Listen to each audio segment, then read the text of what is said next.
जय श्रीमन नारायण। जो टिप्पणी मैं देने जा रही हूँ वह रामानुज दास श्रीमन गट्टू वेणुगोपालन स्वामी द्वारा दी गई है। अध्याय 2 सांख्य योग श्लोक 67। इंद्रियाणां हि चरतां यन्मनः अनुविधीयते तदस्य हरति प्रज्ञाम् वायुर्नावम् इवाम्भसि। ओम।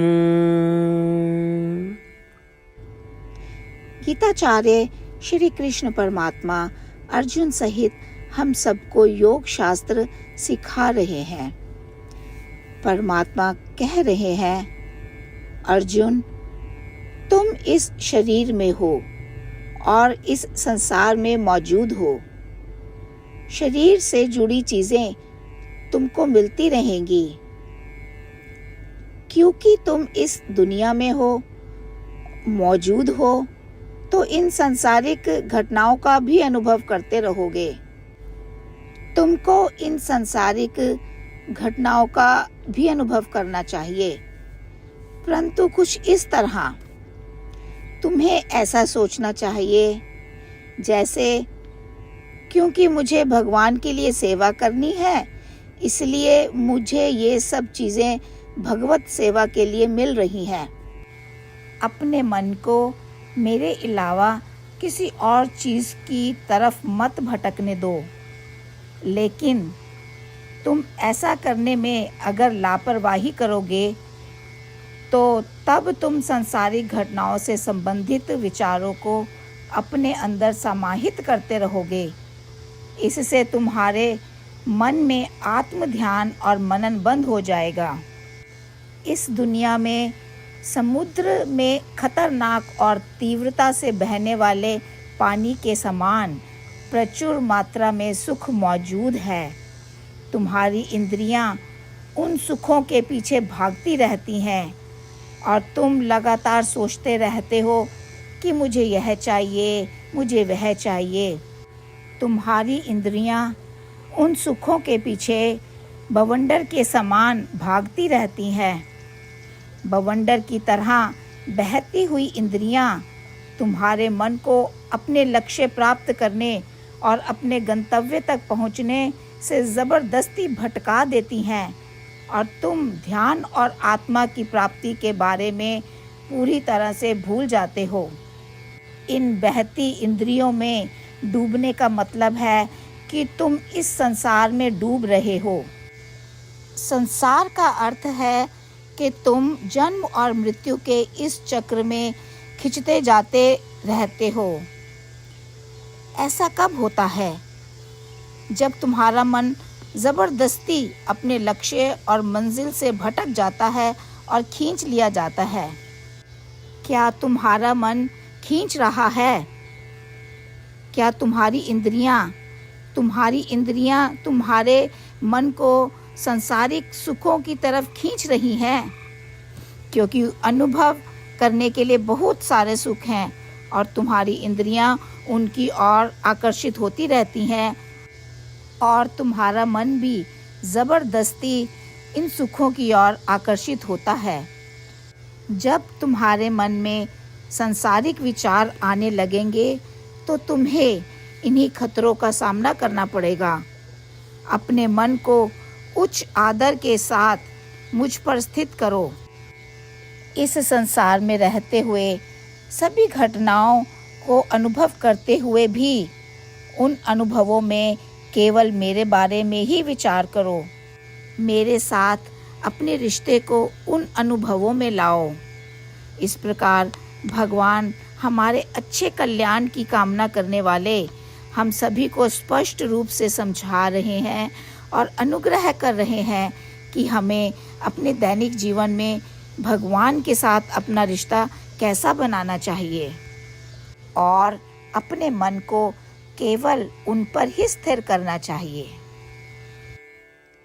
श्रीमद् भगवद गीता का संपूर्ण सार श्री कृष्ण परमात्मा द्वारा अध्याय 18 के श्लोक 65 से 70 में 8 कार्य करने के लिए दिया गया है।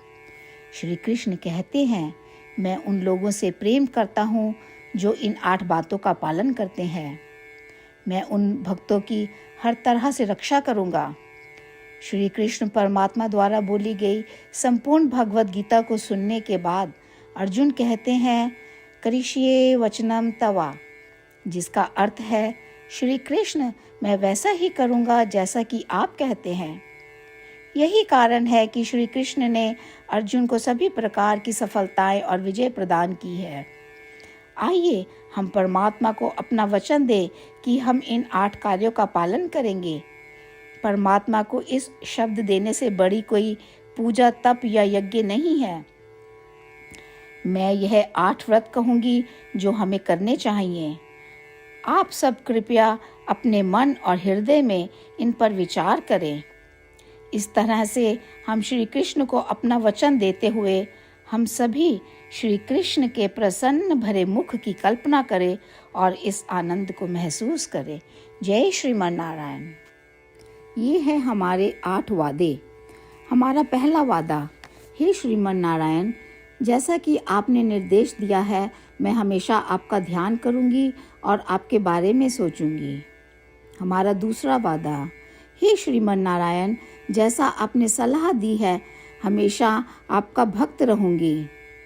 हमारा तीसरा वादा, हे श्रीमन नारायण, मैं आपकी सेवा के रूप में और आपकी संतुष्टि के लिए अपने सभी कार्य करूंगी।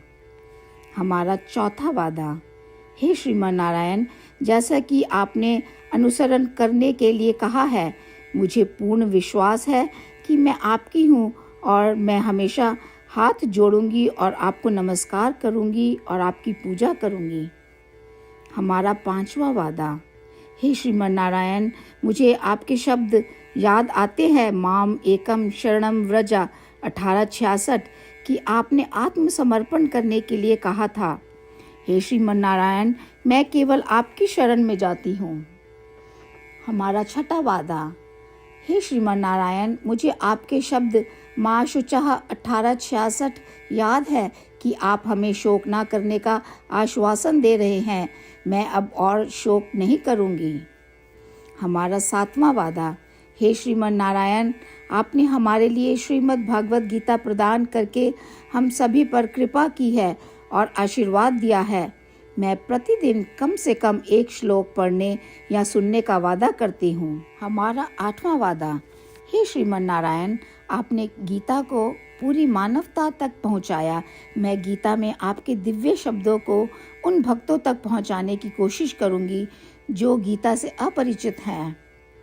हमने अभी अभी परमात्मा से अपने 8 वादे किए हैं।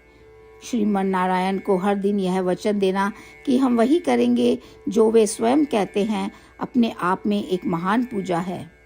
आइए हम अपने अडिग विश्वास के साथ उन्हें अपना वादा दें। हे श्रीमन नारायण, जैसा आप कहते हैं मैं वैसा ही करूँगी। जैसा आप चाहते हैं मैं वैसा व्यवहार करूँगी और केवल आपके लिए काम करूँगी। श्रीमन नारायण करिष्ये वचनम तवा, जिसका अर्थ है, श्रीमन नारायण, मैं आपके निर्देशों के अनुसार कार्य करूँगी। सर्वम श्री कृष्णा अर्पणमस्तु। जय श्रीमन नारायण। इन्द्रियाणां हि चरतां यन्मनः अनुविधीयते तदस्य हरति प्रज्ञाम् वायुर्नावम् इवाम्भसि। ॐ इन्द्रियाणां हि चरतां यन्मनोनुविधीयते तदस्य हरति प्रज्ञां वायुर्नावमिवाम्भसि। ॐ श्रीमन्नारायण करिष्ये वचनं तव। सर्वं श्रीकृष्णार्पणमस्तु। जय श्रीमन्नारायण। जय श्रीमन नारायण। सभी भक्तों से विशेष निवेदन, हमारे जीवन में सभी चीज़ों में हम तत्काल और प्रभावी परिणाम चाहते हैं। इसे प्राप्त करने के लिए प्रतिदिन 1 मिनट व्यतीत करें और नारायण अस्त्रम पढ़ें। नारायण अस्त्रम प्राप्त करने के लिए नारायण अस्त्रम वेबसाइट पर जाएं, जो www.narayanastram.org है, और पंजीकरण में अपना नाम और ईमेल प्रदान करें। आपके द्वारा प्रदान किए गए ईमेल पर आपको एक नारायण अस्त्रम PDF प्राप्त होगा। PDF में एक रामायण श्लोक, एक गीता श्लोक और एक विष्णु नाम है। इन तीनों को मिलाकर नारायण अस्त्रम कहा जाता है। प्रत्येक व्यक्ति को इन श्लोकों का भिन्न संयोजन प्राप्त होता है। जब हर कोई 24,000 भक्तों के साथ प्रतिदिन अपने नारायण अस्त्रम को पढ़ता या सुनता है, संपूर्ण रामायण पारायण का एक दौर, श्रीमद् भगवद गीता पारायण के 33 राउंड, श्री विष्णु सहस्त्र नाम स्तोत्र पारायण के 24 राउंड हर रोज पूरे होते हैं। यह एक ऐसा उल्लेखनीय और असाधारण परिणाम है जो हर दिन ऐसा करने से निकलता है। इसलिए आप और आपके परिवार के सदस्य तुरंत जाकर अपना नारायण अस्त्रम प्राप्त करें। जय श्रीमन नारायण।